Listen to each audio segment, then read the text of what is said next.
గరికపాటి నరసింహారావు గారు చేసిన గుడ్డు వివాదంలో మనం తెలుసుకోవాల్సిన ముఖ్యమైన విషయాలు 3. విద్య, రాజ్యాంగము, ఆధ్యాత్మికత. గుడ్డు కాదు ముఖ్యం, ఆలోచన విధానం ముఖ్యం. విద్య మనకు జ్ఞానాన్ని అందించాలి, రాజ్యాంగం మనకు హక్కుల్ని కల్పించాలి, ఆధ్యాత్మికత మనకు దిశను చూపించాలి. ఆ విధంగా మనము ఇందులో ఈ 3 ముఖ్యమైన విషయాల గురించి తెలుసుకుందాం. నెంబర్ 1, గుడ్డు పిల్లల విద్యలో ఏ విధంగా ఉపయోగపడుతుంది. గుడ్డు ధర తక్కువ, కానీ గుడ్డులో ఉండే పోషక పదార్థాలు ఎక్కువ. గుడ్డులో ఉండే ముఖ్య పోషక పదార్థాలు ప్రోటీన్స్, శరీర కండరాల అభివృద్ధికి ఉపయోగపడుతున్నాయి. విటమిన్ B12 అనేది మెదడు యొక్క పనితీరును మెరుగుపరుస్తుంది. విటమిన్ D ఎముకలు బలంగా ఉండటంలో ఉపయోగపడుతుంది. ఒమేగా 3 ఫ్యాటీ యాసిడ్స్ అనేటివి మెదడు అభివృద్ధికి తోడ్పడతాయి. చివరగా చోలిన్ అనే ఒక పోషక పదార్థం మెదడు లర్నింగ్ మరియు జ్ఞాపక శక్తికి చాలా ఉపయోగకరంగా ఉంటుంది. గుడ్డు వల్ల ఎత్తు, బరువు సరిగ్గా ఉంటాయి, మెమొరీ పవర్ పెరుగుతుంది, ఇమ్యూనిటీ పవర్ సరిగ్గా ఉంటుంది. రెండవది, మన భారతదేశంలో భారత రాజ్యాంగం పేదరిక నిర్మూలనలో భాగంగా ఉన్నటువంటి చట్టాలు కానీ ఆర్టికల్స్ కానీ గమనిస్తే ఆర్టికల్ 14, ఆర్టికల్ 15, ఆర్టికల్ 16. ఆర్టికల్ 40 ప్రకారం అందరికీ సమాన హక్కులు, పేద ధనిక భేదాలు ఏవీ లేకుండా చట్టం ముందు అందరూ సమానమే అనే ఒక అంశాన్ని తెలియజేస్తుంది. ఆర్టికల్ 15 ప్రకారం వివక్ష అనేది నిషేధం.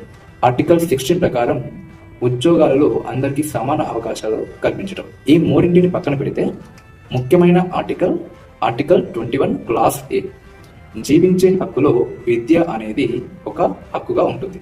ఆర్టికల్ 21 క్లాస్ A ప్రకారం 6 నుంచి 14 సంవత్సరాల పిల్లలందరికీ ఉచిత విద్య అనేది తప్పనిసరి. ఇది ప్రభుత్వం యొక్క బాధ్యత కూడా. 2002లో 86వ రాజ్యాంగ సవరణ ద్వారా దీనిని చేర్చడం జరిగింది. అంటే విద్య అనేది జీవించే హక్కులో భాగం. ఇది మాత్రమే కాకుండా article 51 class A sub class K అనేది ఏం చెప్తుంది అంటే పిల్లల తల్లిదండ్రులు ఎవరైతే ఉంటారో వాళ్ళ పిల్లలకు విద్యను అందించడం అనేది తల్లిదండ్రుల బాధ్యత మరియు కర్తవ్యంగా తెలియజేస్తుంది. అదేవిధంగా 86వ రాజ్యాంగ సవరణ ద్వారా 2022లో విద్యను ఫండమెంటల్ రైట్ అంటే ప్రాథమిక హక్కుగా మార్చడం జరిగింది. అదేవిధంగా రైట్ టు ఎడ్యుకేషన్ యాక్ట్ 2009, దీని మొత్తం పేరు ఏంటంటే right of children to free and compulsory education act 2009. Child labour act 1986 ప్రకారం శిక్షలు ఉంటాయి. 14 ఏళ్లలోపు పిల్లలను ఏ పనిలో అయినా ఉంచుకుంటే ఆ యజమానులకు చట్టం ప్రకారం 6 నెలల నుంచి 2 సంవత్సరాల వరకు జైలు శిక్ష ఉంటుంది, లేదా 20,000 నుంచి 50,000 వరకు జరిమానా కట్టాల్సి ఉంటుంది. కొన్ని సందర్భాలలో ఈ 2 శిక్షలు కూడా పడే అవకాశం ఉంటుంది. తరువాత 3వది ఆధ్యాత్మికత. గుడ్డు విషయంలో ఆధ్యాత్మికత ఎందుకు వస్తుంది అంటే ఏ బ్రాహ్మణత్వం అడిగినా సరే ఆధ్యాత్మికతకు సంబంధించి గుడ్డు అనేది శాకాహారం కాదు, మాంసాహారం అని చెప్తాడు. దానిని తినటంలో నిషేధిస్తారు.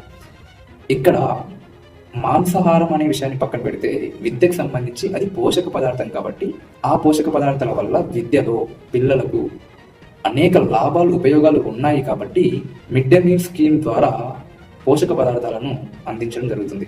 ఇటువంటి విషయంలో ఆధ్యాత్మికతకు సంబంధించి గుడ్డు అనేది తింటావా లేదా అనేది వ్యక్తిగత విషయంగా మారుతుంది. అత్యంత విలువైన పోషక పదార్థాలను అందించే గుడ్డును పిల్లలకు ఇవ్వకూడదు అనే విషయం దుష్ప్రచారం అవుతుంది తప్ప దీనివల్ల ఎటువంటి లాభాలు ఉండవు.